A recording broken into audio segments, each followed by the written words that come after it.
Daddy is back. AP here, ready to grind. I'm back here with the winners. I got Snyder. I got Hoop. I got Snyder. I got to start with Hoop. Hoop's coming off a monster night. And so Hoop, how was your week last week? Talk to us a little bit about the win last night. Yeah, PGA or MLB win last night. It was, I kind of talked about it on the show. I liked the Phillies and I liked the Twins.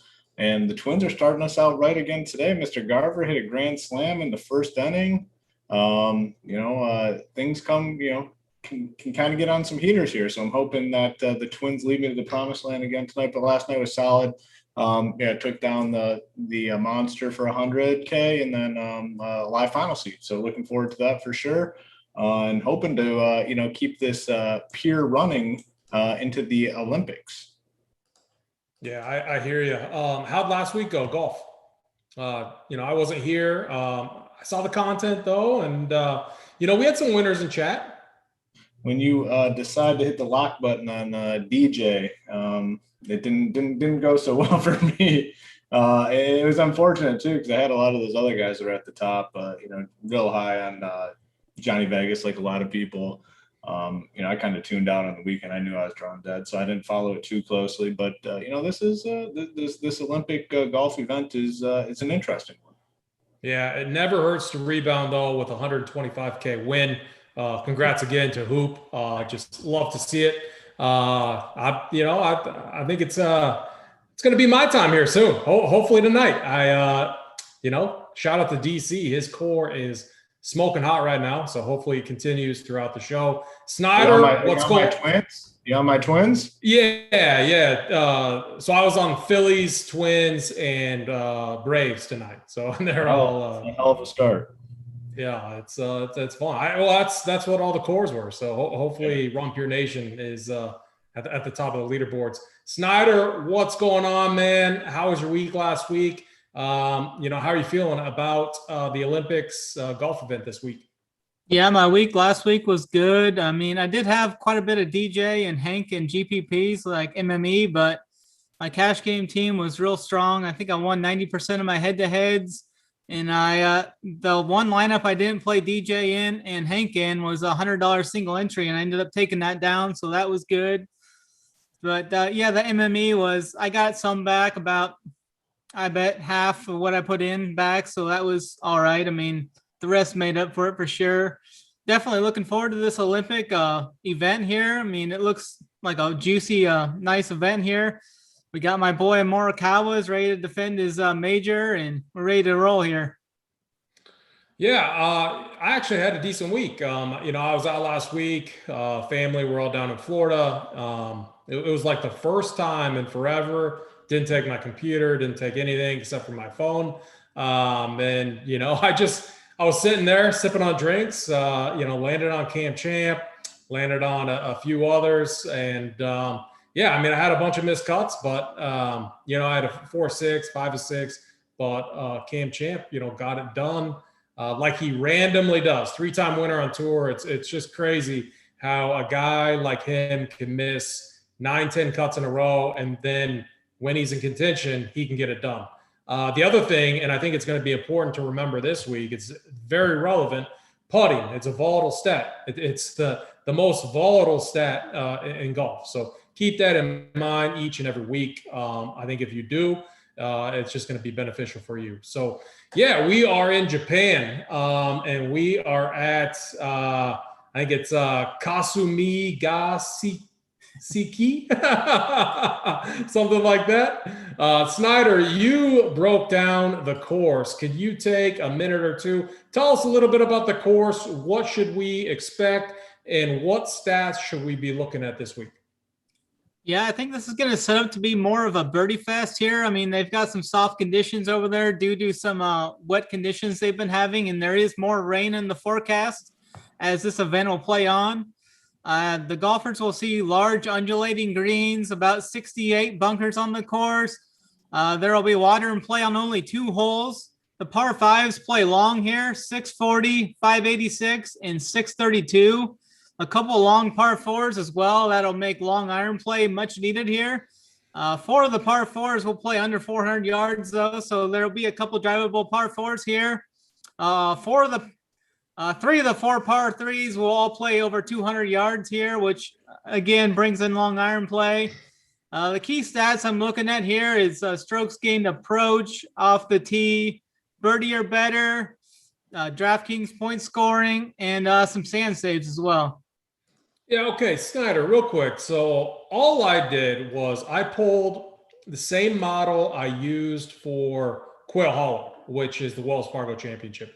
What's your thoughts on that? Like, am I sitting good using that model? I personally think it's a good one. I want distance. I want guys who are gaining strokes off the tee. I actually am not as worried about accuracy off the tee, and I'll explain why later when we're talking about the golfers. But I want good iron play. I want guys that are going for birdies, and I think your distance, I think your iron play is going to be what separates, the men from the boys.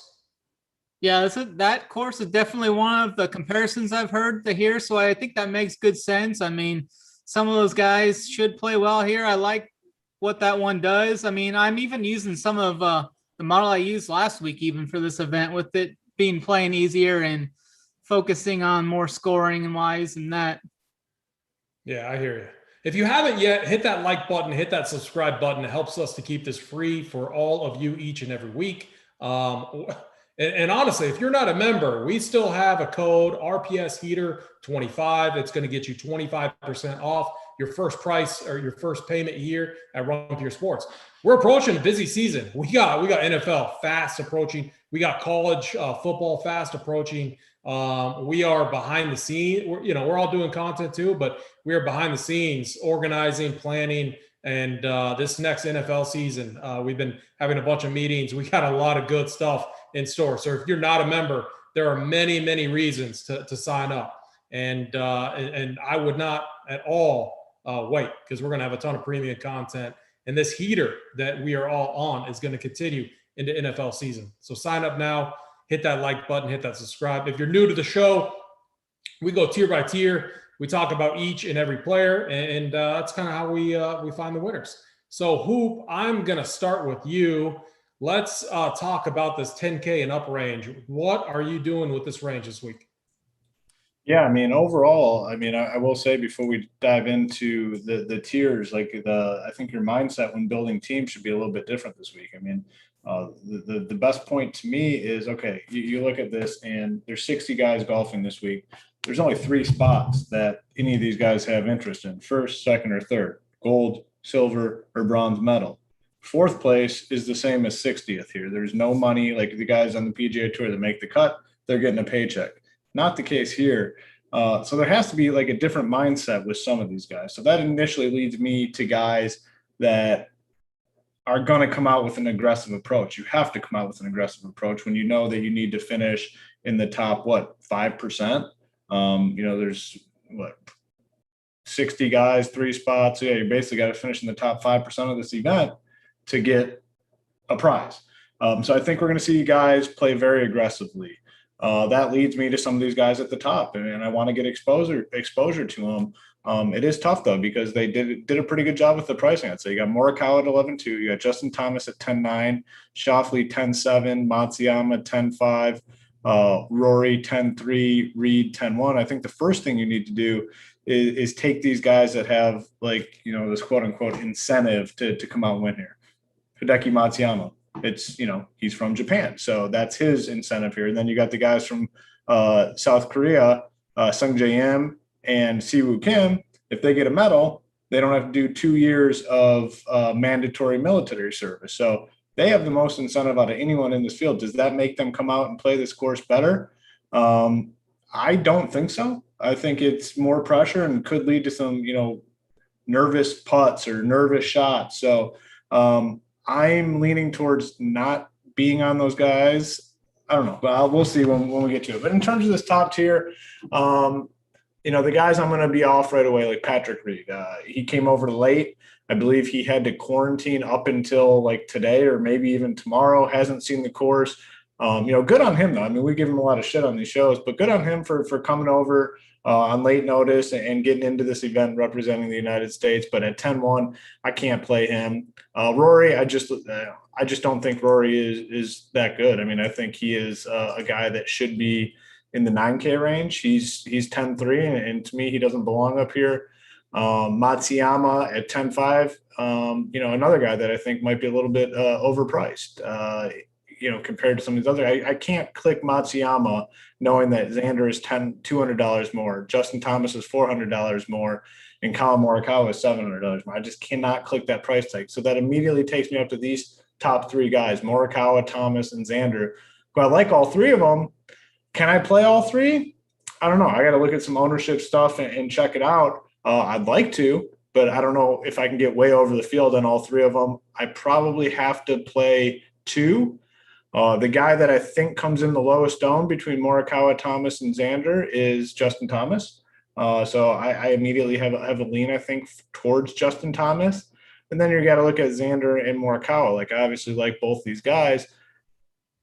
I don't know. I probably can only play one, but like I said, if I go through my lineups and I see that I have enough flexibility, I can get decently over the field on all three, I'm going to try to do it.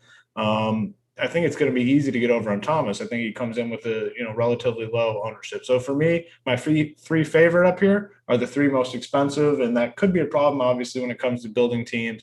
I'm not going to play Hideki. I'm not going to play Rory, and definitely not Patrick Reed. Yeah, I was hoping for a 9.7 price tag on Patrick Reed, because I feel like that would have inflated his ownership. And I agree with you. I think he's an easy fade this week. And also, he's going to get ownership because people, I've already seen it. Captain America plays good in these type of events, but fact is he hasn't been playing good at all. And he just, he's not going to have any prep time. Like what is it, like a day and a half to even get there? And then he had a quarantine. Like, he's barely going to be able to see this course. So I'm with you on Patrick Reed. Snyder, 10K range. What are you doing in this range? How heavy are you going to go on Morikawa? Definitely. Morikawa will probably be my highest owned guy of this whole event, maybe. I haven't really figured that all out yet, but he'll definitely be up there. I mean, he's fresh off his second major. I bring him up about every event he plays, and he just keeps printing for us. I mean, there's no reason to go away from him, I don't think. He's gaining nearly 11 strokes total tee to green over his last 5 events. He's got 5 finishes inside the top 8 in his last 6 events, including all 3 majors. He's the best ball striker on tour, and I think how this course sets up, like if you hit these Ocean grass fairways, the ball tends to stand up, and I think that's going to improve. Like even these pure ball strikers, he'll be able to target and zone in on these pins and just go right at them, especially with these wet conditions. So I really like that. I mean, I think he's a big favorite here to win the gold. He won the last no-cut event, that WGC event earlier this year. Definitely good. And I do think Justin Thomas will be the lowest owned guy in this range, so I'm going to be leaning towards him over Xander. He hasn't really put together a complete tournament yet. So I feel like JT is really close to just putting everything together. It's been like one stat's been here or there off, but he's been really good, like in 3 or 4 of the 5 stats. So I think he's going to break through here soon, and I think this could be the spot. He's got good birdie upside. Xander, he just hasn't been playing like up to his standards recently, and he's kind of been struggling with the short game some. And I think he'll be popular since everybody knows like Xander's a good no-cut player. That's kind of been the common theme with him throughout the last couple of years.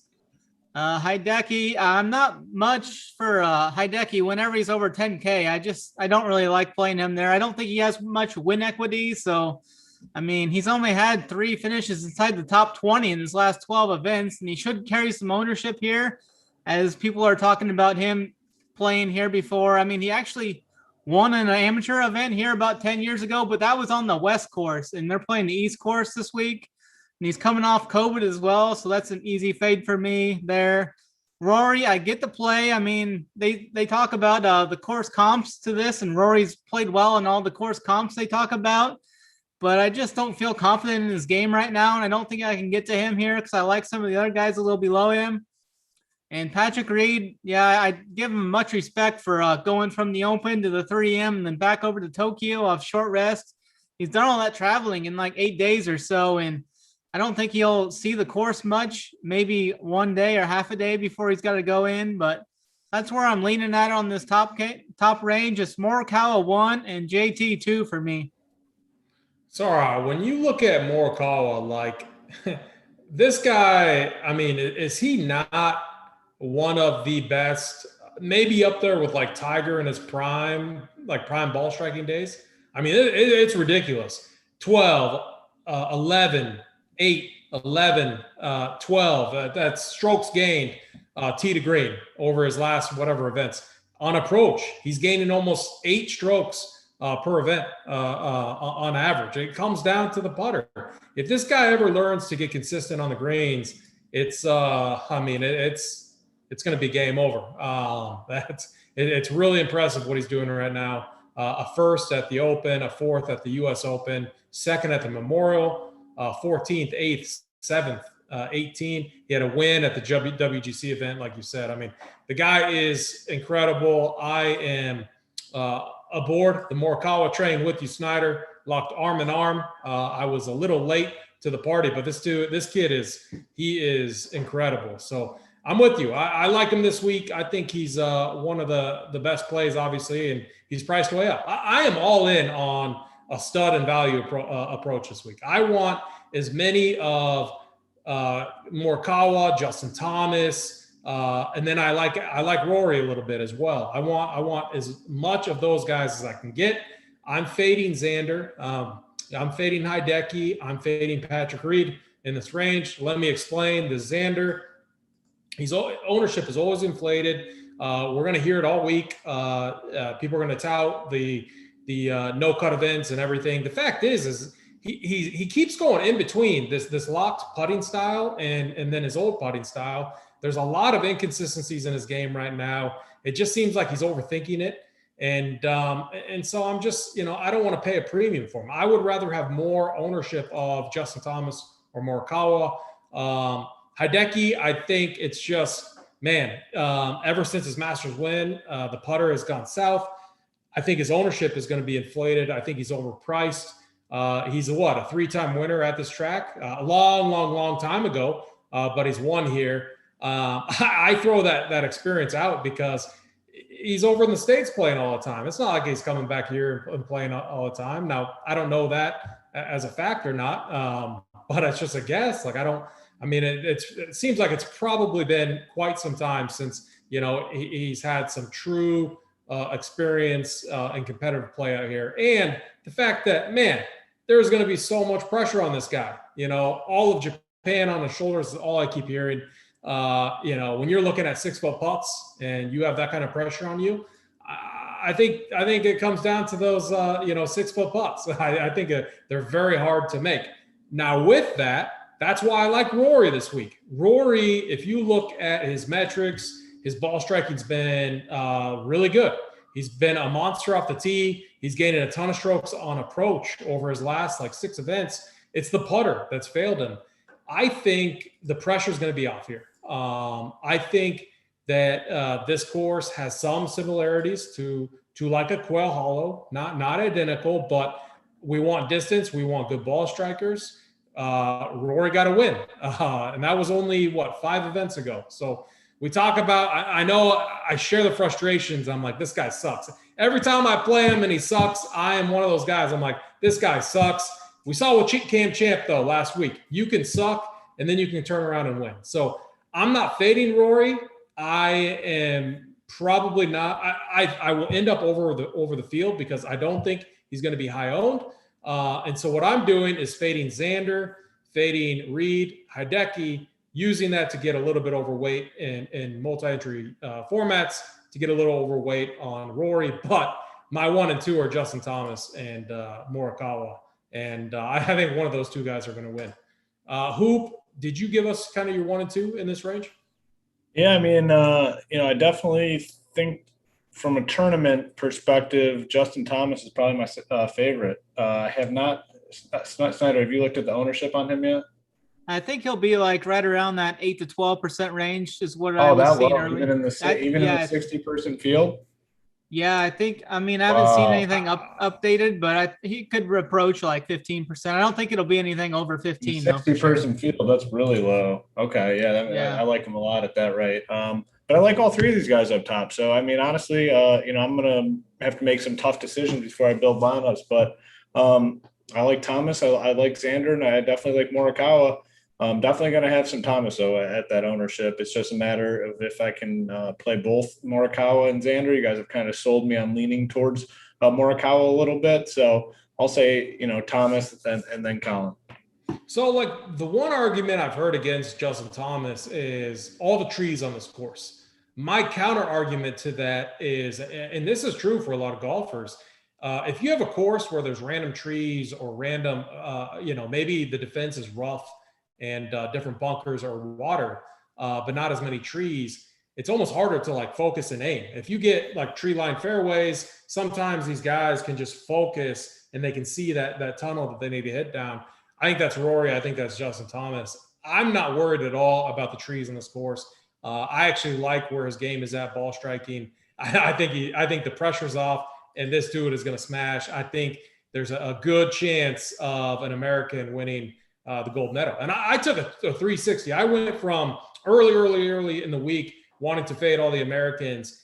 After I did my reviews, no way. I think the U.S. is taking the gold here.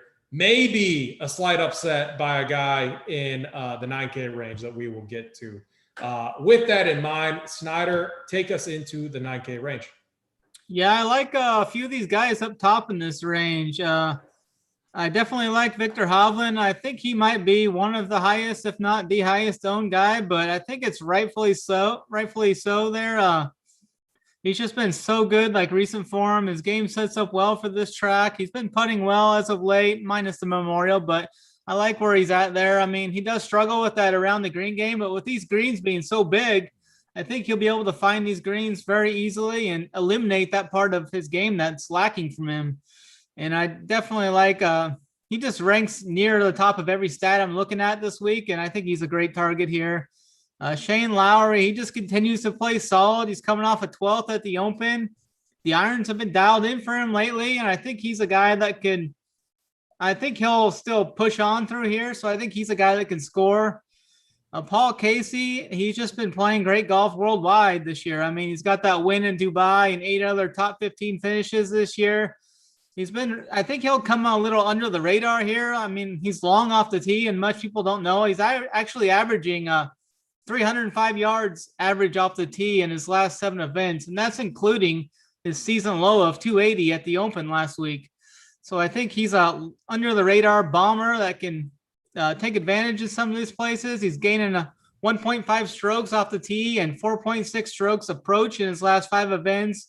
I think he's a solid value there at his price tag for what his upside is. Neiman, I think Neiman will catch some ownership here, but I think he's an easy fade for me here, as I don't think he's got much upside here, as just hasn't shown that much upside with he's only finished inside the top 25 in 4 of his last 14 events. I don't think he's got that good a birdie upside, and I think he'll be popular. That's just a guy I can get off there. Sung J M, I think he's priced a little too high for me right here as well as he's been playing, and I think he's going to be another popular guy as everybody's talking up these 2 Koreans, how they need the medal to avoid military duty. I think there'll be a lot of pressure on him, and I can just fade him too as well. This is going to be a Hovland 1, Casey 2, and then some Lowry 3 for me. Yeah, I like that. I got it. With Neiman, I'm kind of torn. I really want to hear what Hoop has to say. I do have like a cheap version of him that I like down in the 7K range that we'll talk about. But Hoop, talk to us about the 9K range. What are you doing with a bunch of guys? Yeah, I'm on most of the guys that Snyder. I mean, Hovland at 9.9, I think is a phenomenal play. The format here, the no cut format, I think suits him really, really well. Just a solid all around guy, and I almost think he could be up in that 10K range. I mean, another guy, I can't imagine paying $600 more for Hideki Matsuyama over Hovland. Like, to me, like, Hovland is just a better golfer and $600 cheaper. So I like Hovland a lot. I'm not going to be on Lowry at 9.6. Like, if I want to play these guys at the top, I can't commit $9,600 in salary to Shane Lowry. Paul Casey, though, I do like at 9.5. Yeah, people kind of view him as like a plotter type golfer that just kind of, grinds his way through. But yeah, he's long off the tee, playing just phenomenal golf all year round, and very steady, very consistent. And he's also a guy kind of like in, no cut events as well, because he is the guy that on occasion will have these blow up rounds that just totally derail him. And in a no cut event, you have the opportunity to make that up. I mean, you can make a nice run. And we've seen him this year in the fourth round of these events, make some solid runs and get himself into decent finishing position. Answer, I'm undecided on Answer at 9.3. I just gotta see how many of these guys I can play up here, but I am going to be on Neiman at 9.2. I like his ability to, well, first off, he hits it long off the tee, and he has the ability to make a lot of birdies. So I'm going to be on Neiman at 9.2. Then Sungjae, I don't think I'm going to play these guys that have this added pressure. To me, a lot of people are saying, oh, they're incentivized. They're incentivized to do well. Everyone at this event is incentivized to do well. Every single one of these golfers wants to go out and win the gold medal. Sungjae, to me, the pressure, it's more pressure that's on these guys, not necessarily the incentive. So I am going to be off him at 9K. He has a slightly better price tag on FanDuel. His price there is like 10,000, and I know 10,000 is more than 9, but 10,000 is right around the average roster spot. On DK, 9,000 is way above the average roster spot. Average roster spot is 8,333. So he's above that. So I don't know. I'll probably fade him on DK, maybe play him on FanDuel. But my two favorites here, Hovland and Casey by a long shot. Yeah, I'm kind of, locked arm in arm with you guys. As we often say, Hovland is that guy I was talking about that. I mean, this guy, doesn't matter if the pressure's on or not. This guy never feels any pressure. I just think, man, I see him with the medal. I don't know if it's going to be gold. I see him like getting that bronze or whatever. He just seems like a guy that will get up for the Olympics. Young guy, not much is going to rattle him. So good off the tee. Has the game that where he can just basically it works anywhere, any course he goes to. So love Hovland. I know he's going to be chalky. I'm going to eat the chalk. I'll be hopefully overweight. But my key is kind of the rules that I'm setting up in MME formats. And so my hope is that like I'm running like a Justin Thomas, Hovland build, a Morikawa Hovland build, Rory Hovland build. And so that's kind of how I am working my rules. Casey, I have no problems with him. I don't know what I'm going to do with him yet, but I know I'm not going to fade him. I could see myself in an attempt to get overweight on Hovland. I could see myself falling a little bit, maybe in line or a little under on Casey, just because I'm showing like a 22 to 24% ownership projection on him. Answer I love this week. Answer is just another guy that has a chance to represent his country. A country that I think Mexico, they have two golfers in the field: Carlos the Kid Ortiz and Abe Answer. So I mean, well represented by two guys. You got to like their chances to at least be in the mix on Saturday, which is the final day. The fades, I think, in this range are easy. I'm fading Shane Lowry. I know I get the form. Look, I mean, he played well at the Open. He played much better than I expected. That was a big week for him. He was the defending champ. A lot goes into that. He's got to get the trophy back and everything. And I just think that this is going to be one of those events where it's like, we see him just like absolutely dust lineups, like where he finishes like, bottom half of the pack. And I don't think he's going to get the birdies that we need. I think this format is just not good for him. And so I'm going to be off. Sungjae I'm off. I'm not going to play Sungjae. I am leaning towards fading Neiman to get more Answer and Hovland and Casey. I got to make a cut, and for me, it's Neiman or Casey to get down to the pool that I need to. I'm undecided, but I'm leaning Casey over Neiman. So, but my 1 and 2 in this range are Hovland by a lot, and then Answer. Hoop, what was kind of your 1 and 2 in this range? Hovland and Casey. Yeah, I just looked at the odds. I just looked at the odds for 2 medal, and Hovland's actually tied for third best odds at plus 400 to just get a medal. So I like that a lot. I just see him getting one. Like I don't know. I mean, the kid's good. So yep. Snyder, you're 1 and 2. Yeah, I'm gonna go Hovland 1 and Casey 2, and I think I'm gonna be off Lowry with you guys too. I wasn't sure if I'd be able to get much of him. I haven't really built any lineups yet or put any ownerships in, but yeah, I'll probably just be off of him. I like where you guys are at on that. Very good. Hoop, take us into the 8K range. Yeah, so 8K range. Yeah, we have some guys here, and to me, it's not the strongest range, but there's some guys that are in play, and this isn't going to be a range where I'm going to have high ownership. I don't think on anyone unless you guys kind of sell me. I definitely prefer the guys more at the bottom opposed to the top, like Cam Smith, not paying the 8.9 for.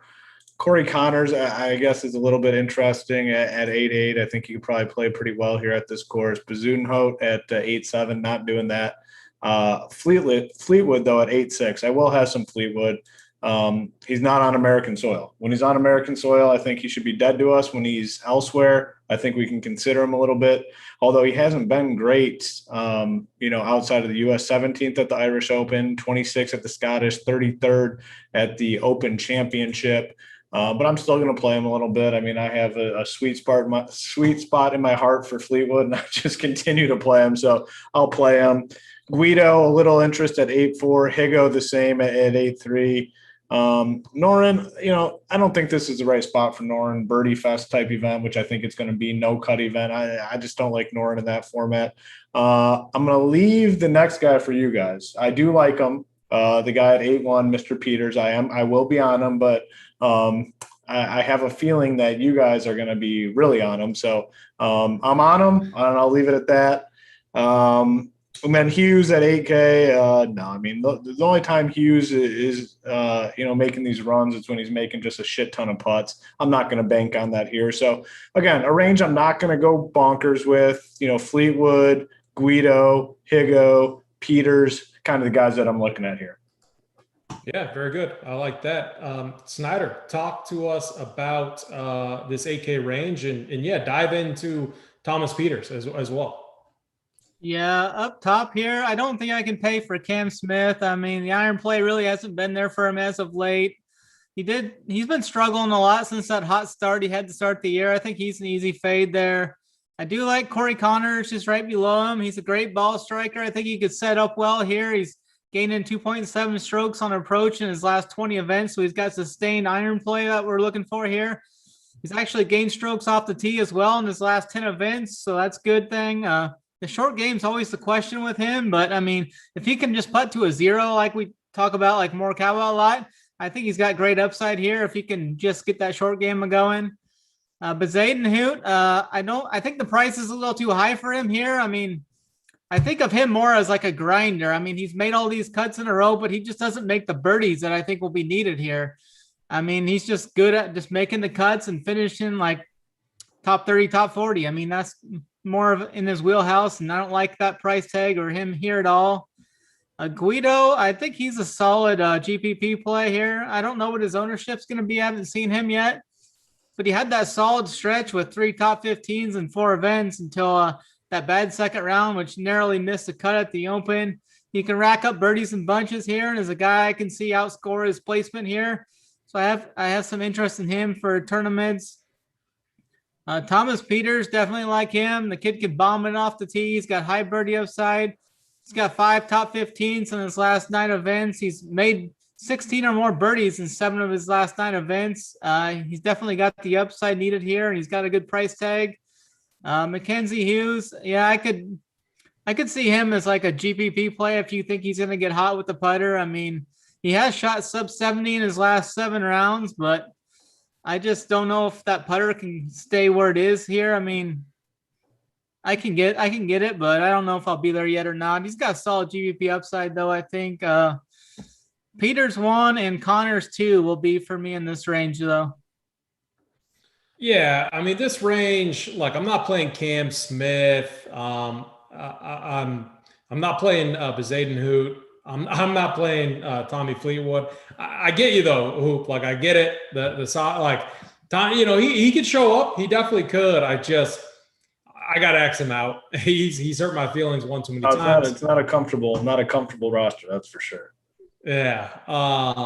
Mark Leashman was the guy that I'm going to have in the pool. I just think 8,500 for a guy who, randomly got third at the Travelers.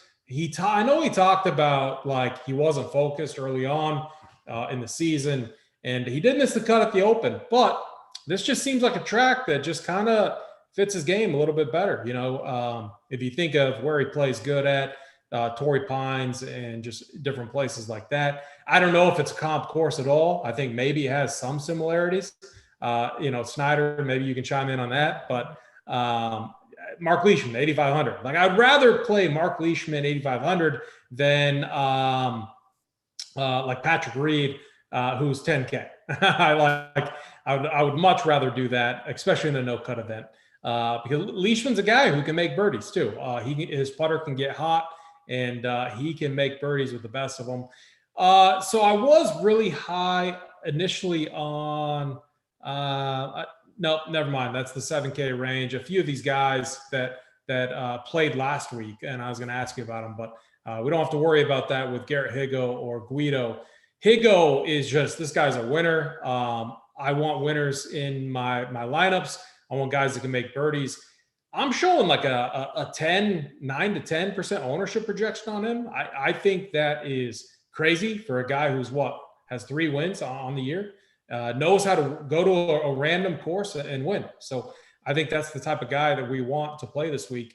I am not playing Alex Norton. We are used to playing him in the 7K range.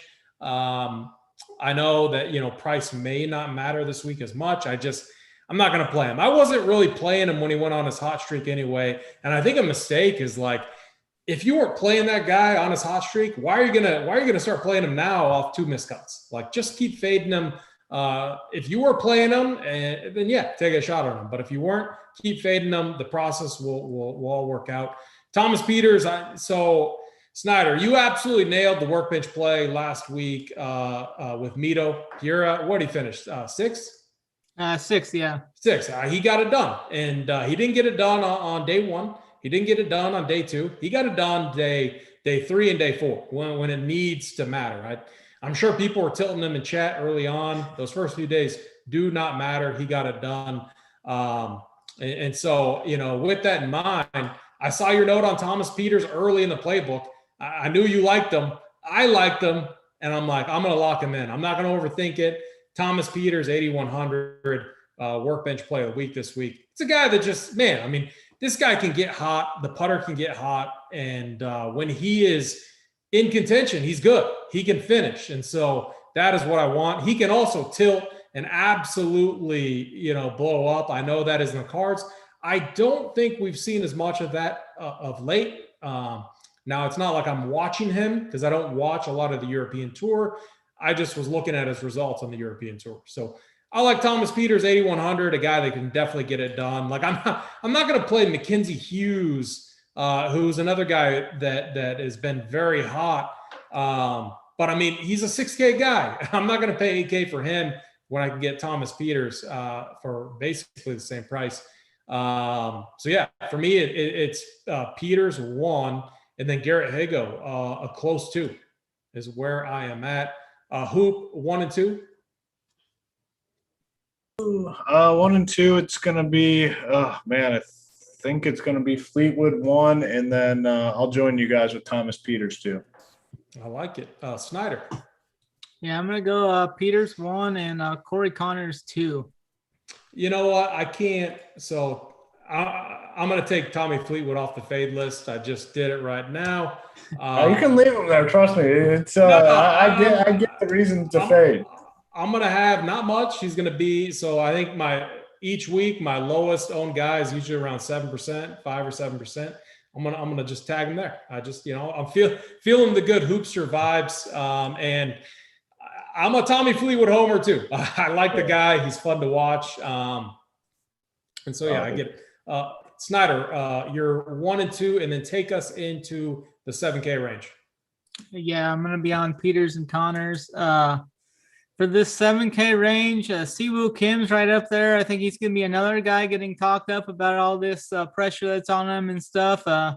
Definitely fade there for me as well. I mean, he doesn't even have that good of a form coming in, so easy fade. Antone Rosner, he's made 5 straight cuts. I mean, he's a guy that you just need the putt to a 0. I mean, he'll have a decent shot at a top 15 finish, I think. I mean, he can score birdies, and he's got some high finishes earlier in the year on the European Tour.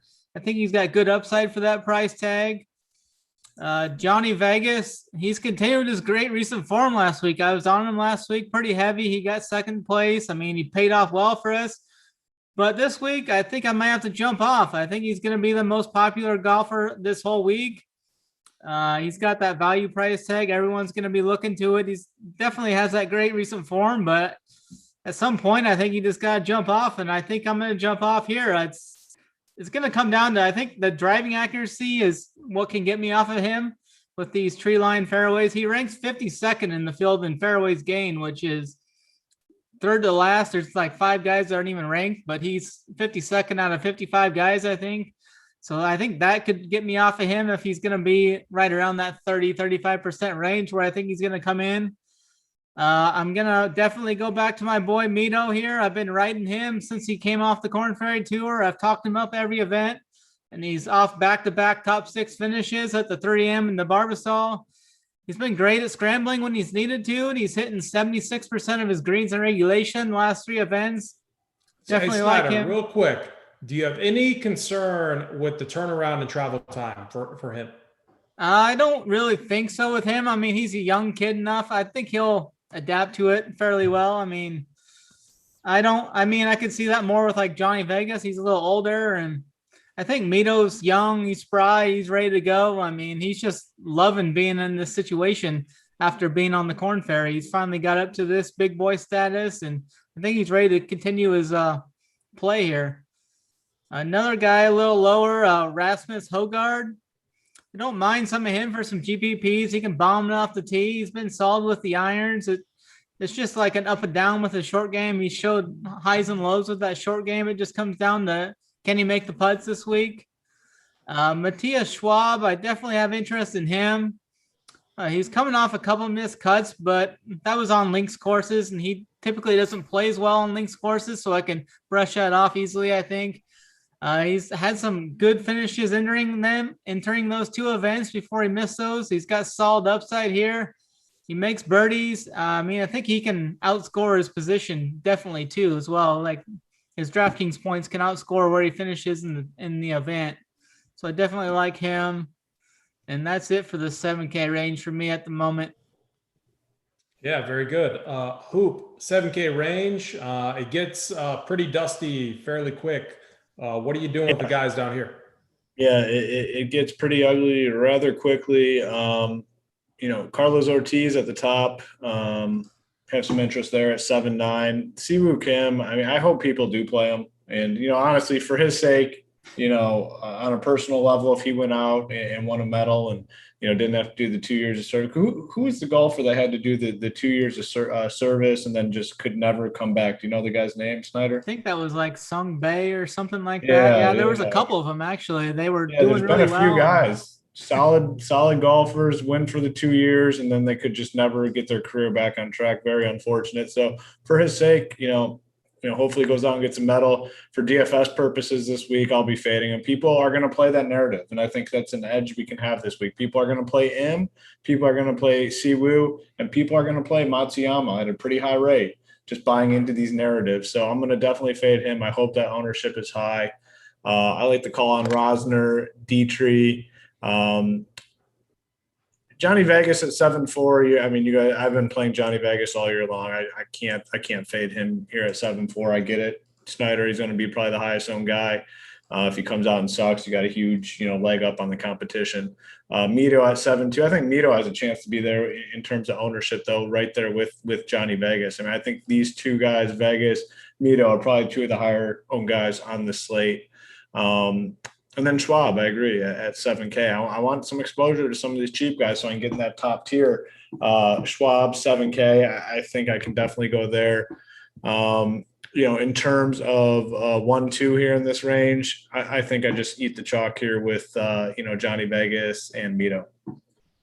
Yeah, I like it. I have nothing else to add with Johnny Vegas. I heard some rumblings about, people worried about travel and stuff. But I mean, look, this guy is playing some of the best golf that he's ever played.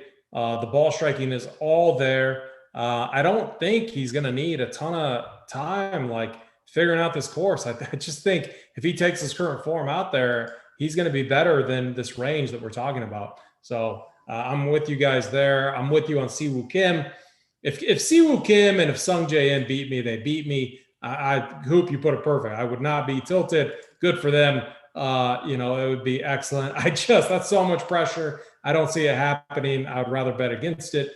The guy I like, I called him what I call him, kind of a cheap Neiman in a way, but a Carlos Ortiz, the dude pounds it off the tee. I want distance. This guy is up there with he's one of the longer hitters on tour. His ball striking's good. The putter's been a little volatile, but everything else looks good in his game. I think he's going to find fairways here. If he does, he's going to have a really good advantage and he's going to score. He's going to make birdies, which is what we want. So I got a ton of interest in Carlos Ortiz. I'm proud. Sebastian Munoz, I didn't really know what to do. I don't know. That's our guy, Didi Pensek's guy. I'll let him play him. He can make birdies is the one thing. Like I don't know if I want to full fade him because this guy can get hot. And if I just get in line with the field and say my other guys hit, I'd be kicking myself if I don't have this guy. And if he gets there, that's a good call. I kind of overlooked him too. Like if this course plays easy, which I think it probably does, I think Munoz could have some success here and rack up birdie. So I overlooked him, but I do have some interest in him. Yeah. Then going down, so Johnny Vegas, I'm on. Mito, I'm getting on him as well. Snyder, I really like that call. I might have a few shares of the Rikuya Hoshino. I think he's going to be like Japanese's guy that's like coming off the first tee. Correct me if I'm wrong, Snyder, but I almost like him more than like a Hideki. I'm fading Hideki. I don't want to fade all the Japanese guys, but I could see a guy like this finishing higher than Hideki. Maybe the pressure's more on Hideki. This guy goes a little under the radar. So I have some interest in him. I know nothing about his game. All I know is that he has experience here, and he's 7,300, and not many people are going to play him. So I got a little interest in him. But my top plays are by far Carlos Ortiz and Johnny Vegas, my 1 and 2. Snyder, you're a 1 and 2 in this range? It's going to be Mito number 1, and then I'm going to go with Schwab number 2. Before I kick it off to Hoop, so we just established a partnership with Underdog. We have best ball content that is coming out. Our guy Simon, our producer, he is heavily invested into that. Snyder is heavily invested into that. We are building a best ball team. We're going to have a ton of best ball content. Go over to Underdog, use the code RUNPEER. That's going to get you $25, a deposit code, as long as you put in some money. I don't even think you have to put in $25. I think you can put in 5 or 10, whatever their minimum deposit is, and you can still get that $25. I'm excited. I'm not a best ball guy at all, but I've been talking to Simon. I've been talking to you. I've been talking to Hoop a little bit. We can make our own private pools. So I got some guys that like to talk shit in Discord. I'm going to hit them up. We're going to make a pool, and we're going to get going with Underdog. But go over there, use the code RUNPEER to get connected with us. A lot more to come with that. We're just scraping the surface right now. A lot more to come with that. But go ahead, go over there already, use the code, get signed up. Hoop, you're 1-2, and then take us into this very, very dusty 6K range. But get your notebooks ready, guys. Get your notebooks ready because I got a play that is going to smash this week. All right, so my 1-2, like I said, I'm just going to kind of go with the popular guys here, Johnny Baggish and Mito. You go down to the 6K range, and yeah, I mean, it falls off quickly. And there's, quite frankly, a lot of guys down here I've never even heard their names before, and that's because there's countries that are sending guys here to golf that don't play on the PGA Tour, don't play on the Euro Tour. So Ryan Fox at 6'9", I do have some interest in. He's a guy I believe that hits it long off the tee. Norlander 6.8K I think is a really solid play. A guy that can make some birdies, a guy that has experience playing on the PGA Tour. Lahiri at 6.7K is a guy, coming off a T3 at the Barbasol. Yes, Barbasol, not a great event, but again, a guy that plays on the PGA Tour somewhat frequently. And then Sepp Straka at 6'4", I just think just really cheap price tag for him. I mean, he's a guy that has experience competing with some of the better golfers in the world. 6'4", I think, is a good price tag for him. In this range, I'm willing to take some shots, and I'm going to take some shots on some guys that I've never heard of before because I want to play those guys at the top, and this is a no-cut event. So, anyone else you guys have, I'm adding to the list, especially the notebook play. If I didn't mention it, it's going into my player pool no matter who it is. So curious to see what you guys have to say about this range down here. I mean, it might not, but we'll see. Oh, he's going. I swear, whoever you mentioned is literally immediately going into the player. I mean, he's dusty, but it's all about it's a no-cut event. Yeah, we'll get to him. But Snyder, 6K range, what are you doing down here? Yeah, I have a little interest in Ryan Fox. I'm not sure if I'm going to play him yet. I mean, I think he'll see some ownership down here.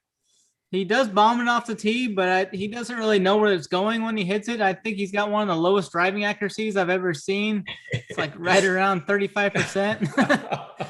But I mean, the iron play has been hit or miss for him in some of those events. I mean, depends on if he's popular or not. Depends if I play him or not. Because I like the guy right below him, Henrik Norlander. He'll be chalky, but I'm willing to eat that chalk as his game has just been improving as of late, and his finish has bettered in his last 4 events. And he's coming off that 5th place finish at the Barbasol. He can find the fairways at a high clip. He's good on the par 5s. He avoids bogeys well. He has 5 eagles made in his last 5 events too, so he's got that upside I'm looking for. Lahiri, he's shown some upside at times. He's coming off that 3rd place finish at the Barbasol. He made 23 birdies and 2 eagles there, which is good for that price tag. This Adria Arnes, he's shown some high birdie upside on the Euro Tour. I think he's a solid upside guy in this 6K range. This Wu Ashan guy, 6.5K. He's had some solid finishes on the Euro Tour. He's made 15 or more birdies in 6 of his last 8 events. So I think that's a good GPP upside there. And that's about it for me. I'm going to be leaning on AP some here too. I mean, look, like this range is like we want the strip to be Justin Thomas, one of those guys win, and then the other guy finishing high up. I want all those 2 Americans contending with Hovland and maybe Rory creeping. If that happens, I just think no matter what, if you mix in these guys down here with as long as they're making some birdies, I think it's going to be kind of the roster construction that you need versus like your balanced builds, assuming some of these guys kind of falter and don't pan out. So, I wouldn't tilt them after day 1 at all. As long as they're making some birdies, I think we're going to be good. Ryan Fox, I like your comment there. Like I got him on there. He's almost better on these open type courses, link style courses, because he can bomb it, but who knows where it's going. And so I don't know what I'm going to do with him yet. I got him on the playbook. I don't have a note down on him yet. I'm kind of undecided. Henrik Norlander, just a little too cheap. Definitely has some upside. Very consistent guy. I actually have some interest in Rory Sabatini. So like, if you go and look at kind of his box score, miscut, a T67, it doesn't look good. It doesn't look good at all. However, this is a guy that's been around. He's been around a long time. Now he gets to represent his country. He wasn't here in 2016. I don't think he feels any pressure. We know he can golf. I just think he comes out, has a good time, and makes birdies. And it would not surprise me if he finished like top 15 or something. And we saw that name up there. No one's going to play him. And so I think he's interesting. Sepp Straka, this is a guy who's good. I believe, didn't he play for Georgia? But who is he representing? Do you know what country he's representing, Snyder? Who is that? Austria. Austria. Okay. Yeah. It's too cheap. So he's going to get some ownership, but he fits the mold of the stud and value build. So he's going to be a staple in my lineups. The guy I am on will be overweight. Notebook play of the week, Anirban Lahiri, Uncle T's boy, Anirban Lahiri. Uncle T recommended him a little while ago. It's his boy, his favorite guy to play down here in this range. Backstory to that is I was telling Uncle T that I'm playing his boy this week and I'm going heavy on him. And he asked who his boy was. And I told him Anirban Lahiri. And he's like, he got real, just hurt his feelings. He's like, I recommend this guy one time and now he's my boy. You hate to see it. But this guy's going to smash. So Lahiri, his thing is his putter. When his putter gets hot, he makes birdies. He's traditionally been a really good putter. It's been quite volatile of late. But we saw him gain a bunch of strokes putting last week. He's been very good off the tee. So my bet with him, he's gained a bunch of strokes, I think 6 events in a row off the tee. If he's finding these fairways, he's going to find these greens and he's going to make some putts for us. And I think he's going to make some birdies and he's going to pay off that 6-7 price tag. And I love, he's got a ton of confidence coming in, coming off that T3. I know it's not a big event or anything like that, but still, I love that the upside, the birdie upside that this guy is going to bring us. So it's a dusty range, but I'm going to have a good share of Lahiri this week. I'm going to have Sabatini too. I like the Wu Ashen call as well. 6K range, it's tough. I don't want a ton of these guys, but they're going to be in my lineup. All right, guys, let's my 1 and 2 is, obviously Lahiri and then Sabatini. Snyder, did you have a 1 and 2 or just a 1? Yeah, I'm going to go Norlander 1, and then I think I'm going to be the most overweight secondary. It'll be Arnis. Okay, I like that. Hoop. Norlander and Sepp Straka. I mean, the main reason on Straka, 6.4K, and that salary can really help you get exposure to some of those guys at the top. It's going to be who's the first guy? Norlander and then Straka for me. Very good. All right, guys, let's get into our winners. Let's do it different this week. Let's just kind of doing this on the fly. Why not go for gold medal, bronze medal, or silver and bronze? I like it. You guys down for that? Yeah. All right, Snyder, you want to go first? Yeah, I can go first. I'm going to go Morikawa gold, Hovland silver, and I'm going to give my boy Mito up there. Get him in the bronze. I like it. Man, you were prepared. I'm not even that prepared yet. Hoop, gold, silver, bronze. Give me Hovland for the gold. Justin Thomas for the silver, and then Tommy Fleetwood for the bronze. Tommy Fleetwood for the bronze. Okay. I am going Justin Thomas. He is going to win. He's going to win the gold medal. I am going with, I think you got to get your boy Peters in there. Peters is going to sneak around there. I think Carlos Ortiz is going to sneak up for a silver medal, and then I think Rory for the bronze. I think we're going to see kind of a packed leaderboard, though. I think Morikawa is going to be up there. I think I don't know. I think I think Hovland's going to be up there. It's going to be really interesting to see how it plays out. And my hope and plan, now we're at the point where we're talking about kind of our final thoughts on the week. I feel very good about jamming in as many of these studs as we can and mixing and matching the value and crossing out a bunch of these mid-tier plays. That's the path I'm going down this week. Snyder, any final thoughts? No, not really. I'm just interested to see how this event's gonna play out and stuff. I definitely will be rooting on for my guy Morikawa. I mean, he's been there practicing the last few days. I think he's set up well for here. It'll be interesting to see what. Nobody out there thought that you were rooting for Morikawa. No one at all. It'll be interesting to see what happens with these South Koreans, and just looking forward to this event. I mean, it'll be an interesting new type of event, and should be fun to watch. I mean, we'll get golf throughout the night. It'll be different than what we're used to seeing. I mean, I think locks at 6:30 Eastern tomorrow, so that'll be interesting. It looked like that. I mean, I looked at the Golf Channel and it looked like they have coverage for it. So I'm just hoping that we actually get to see some golf shots out there. That'd be great. Little evening / late night golf would be fun. So I mean, I hope the coverage is good. We'll see. Yeah, I do too. Hopefully better than the Open Championship. I mean, if you guys saw me, I don't tilt very often, but man, I was going hard at them, especially on Twitter. That coverage was.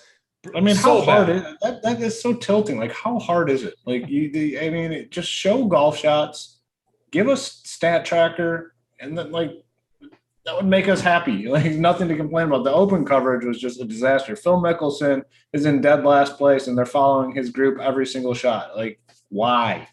Move on. It's on a man bun. We saw Rory was out of it, and they kept showing him. They kept talking about how Corey Connors was the best putter on tour. Yeah, just so out of touch. Yeah. Wow. All right, guys. No, this was good. Again, hit that like button, hit that subscribe button. It helps us to keep this free for each and all of you every single week. I'm excited to get off the show because I was just looking at the leaderboards and I mean, things are looking good for MLB. So if you got a sweat out there, hopefully you take something big down tonight. Again, all the content's going to be up, tonight or tomorrow. Most of it is up right now. I did say that rankings could change, just depending on news. We could get withdrawals. There's a lot of different COVID things. They have pretty strict protocols and everything. So make sure you're in Discord. We'll be sending alerts out. That's probably the best way to stay informed if you are a member. Again, if you're not a member, use the code RPS Heater 25 to get 25% off your first price here at Run Pure Sports. With that, guys, I am AP, that's Snyder, and that's Hoop. Let's all run pure.